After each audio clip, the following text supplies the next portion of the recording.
December 24 വിശുദ്ധ എമിലിയാനയും വിശുദ്ധ ടർസില്ലയും. മഹാനായ വിശുദ്ധ ഗ്രിഗറിക്ക് അദ്ദേഹത്തിൻ്റെ പിതാവും പിന്നീട് കത്തോലിക്ക പുരോഹിതനുമായ ഗോഡിയാൻ്റെ സഹോദരിമാരായ 3 അമ്മായിമാർ ഉണ്ടായിരുന്നു. കഠിനവ്രതത്തോടു കൂടിയ സന്യാസ സമാനമായ മതജീവിതമായിരുന്നു ഇവർ തങ്ങളുടെ പിതാവിൻ്റെ ഭവനത്തിൽ നയിച്ചു വന്നിരുന്നത്.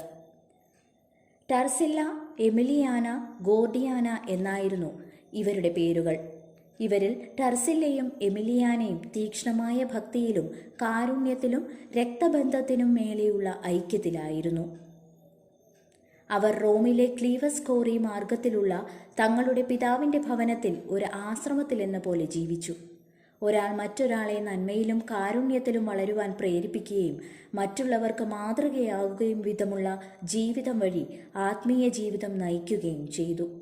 ഗോർഡിയാന അവരോടൊപ്പം ചേർന്നുവെങ്കിലും നിശബ്ദ ജീവിതം സഹിക്കുവാൻ കഴിയാതെ മറ്റൊരു ദൈവവിളി തിരഞ്ഞെടുത്തു. അവൾ അവളുടെ സൂക്ഷിപ്പുകാരനെ വിവാഹം ചെയ്തു.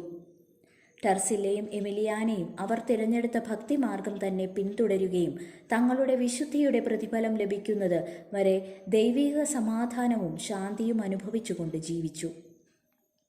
വിശുദ്ധ ഗ്രിഗറി പറയുന്നതനുസരിച്ച് വിശുദ്ധ ടർസില്ലയെ അവളുടെ മുത്തച്ഛനും മാർപ്പാപ്പയുമായിരുന്ന വിശുദ്ധ ഫെലിക്സ് രണ്ടാമൻ ഒരു ദർശനത്തിൽ സന്ദർശിക്കുകയും സ്വർഗത്തിൽ അവൾക്ക് വേണ്ടി ഒരുക്കിയിട്ടുള്ള സ്ഥലം കാണിച്ചു കൊടുത്തുകൊണ്ട് പറഞ്ഞു, വരൂ, ഞാൻ നിന്നെ പ്രകാശത്തിൻ്റെ വാസസ്ഥലത്തേക്ക് സ്വീകരിക്കാം.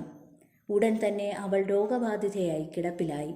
അവളെ കാണുവാൻ അവൾക്ക് ചുറ്റും തടിച്ചുകൂടിയവരോട് അവൾ വിളിച്ചു പറഞ്ഞു, മാറി നിൽക്കൂ, മാറി നിൽക്കൂ, എൻ്റെ രക്ഷകനായ ക്രിസ്തു വരുന്നുണ്ട്.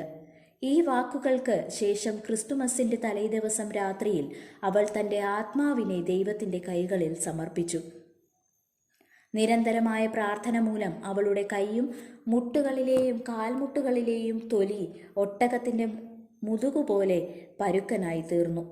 കുറച്ച് ദിവസങ്ങൾക്ക് ശേഷം അവൾ എമിലിയാനയ്ക്ക് പ്രത്യക്ഷപ്പെടുകയും വെളിപാട് തിരുനാൾ സ്വർഗത്തിൽ ആഘോഷിക്കുവാൻ ക്ഷണിക്കുകയും ചെയ്തു. എന്നാൽ എമിലിയാന ജനുവരി 5-നാണ് മരിച്ചത്.